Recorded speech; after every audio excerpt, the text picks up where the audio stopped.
लगातार गहराते जा रहे भारत चीन सीमा विवाद को लेकर प्रधानमंत्री नरेंद्र मोदी ने शुक्रवार को सर्वदलीय बैठक बुलाई। बैठक में कांग्रेस सहित लगभग सभी राजनीतिक दलों ने बीते दिनों सीमा पर हुए घटनाक्रमों को लेकर कुछ सवाल जरूर उठाए, लेकिन देश की एकता, अखंडता और संप्रभुता के लिए सभी ने एक स्वर में सरकार और सेना के कदमों का समर्थन किया। तो वहीं सर्वदलीय बैठक में नहीं बुलाए जाने पर आरजेडी और आम आदमी पार्टी ने नाराजगी व्यक्त की। जानिए किसने क्या क्या कहा पॉलिटॉक्स की इस खास रिपोर्ट में। ये है टॉक्स न्यूज नेटवर्क और आप देख रहे हैं पॉलिटॉक्स, राजनीति का कच्चा चिट्ठा। चीन के धोखे ने भारत को अब उसके प्रति हमारी नीति बदलने पर विचार करने को मजबूर कर दिया है। चीन को लेकर हमारी नीति क्या हो? क्या हमारे सैनिकों पर उसके सैनिकों के बर्बरतापूर्ण हमले पर कोई ऐसा एक्शन लिया जाए जिससे चीन को कड़ा संदेश मिल सके? प्रधानमंत्री नरेंद्र मोदी की बुलाई सर्वदलीय बैठक में इन्हीं गंभीर सवालों पर चर्चा हुई। इस बैठक में 20 दलों के प्रमुख शामिल थे। बैठक में प्रधानमंत्री नरेंद्र मोदी ने कहा कि हमारी सीमाओं में कोई भी घुसा हुआ नहीं है और न ही हमारी कोई पोस्ट किसी के कब्जे में है। देश की सुरक्षा के लिए भारतीय सेना को हर तरह से मजबूत बनाया जाएगा। सरकार सेना की हर तरह की जरूरतों के लिए प्राथमिकता से कदम उठाएगी। प्रधानमंत्री नरेंद्र मोदी ने कहा कि आज हमारे पास यह क्षमता है कि कोई भी हमारी जमीन के 1 इंच हिस्से को भी नहीं ले सकता है। भारत की सशस्त्र सेना एक बार में कई क्षेत्रों में जाने की क्षमता रखती है। बैठक में भाग ले रही कांग्रेस अध्यक्षा सोनिया गांधी चीन संघर्ष पर सरकार से नाखुश नजर आई। सोनिया गांधी ने मोदी सरकार से कई तीखे सवाल किए।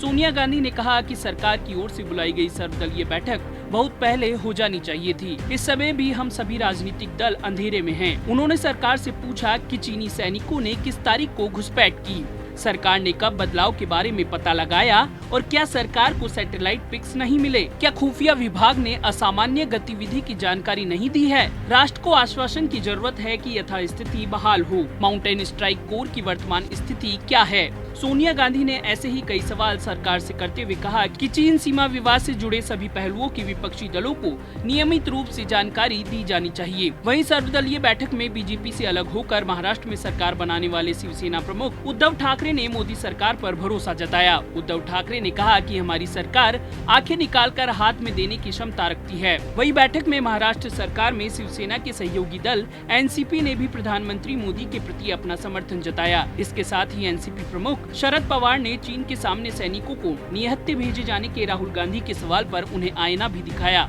देश के रक्षा मंत्री रह चुके शरद पवार ने कहा कि सैनिक कब कहां हथियार के साथ रहेंगे और कहां नहीं, यह अंतर्राष्ट्रीय समझौतों के मुताबिक तय होता है। पवार ने आगे कहा कि ऐसे संवेदनशील मुद्दों पर कुछ भी बोलते वक्त लोगों को सावधानी बरतनी चाहिए।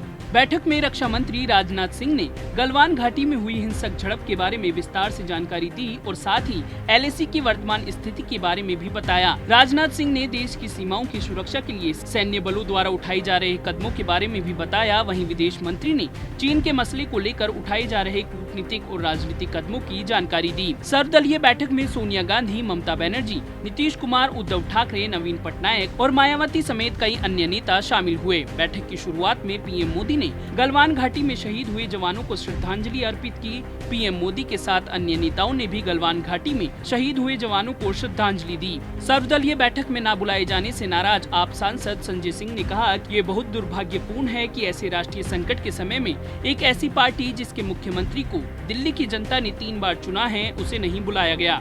क्या बीजेपी के नेता उनको महत्वपूर्ण नहीं मानते, उनकी राय नहीं चाहते? तो वहीं राजद नेता तेजस्वी यादव ने सरकार की ओर से राजद को सर्वदलीय बैठक में नहीं बुलाने पर नाराजगी जाहिर करते हुए कहा कि राजद बिहार में राजद के 5 सांसद संसद में हैं। ऐसे में रक्षा मंत्री राजनाथ सिंह से जानना चाहते हैं कि राजद को सर्वदलीय बैठक में शामिल क्यों नहीं किया गया।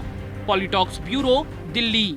ये है टॉक्स न्यूज नेटवर्क और आप देख रहे हैं पॉलिटॉक्स, राजनीति का कच्चा चिट्ठा।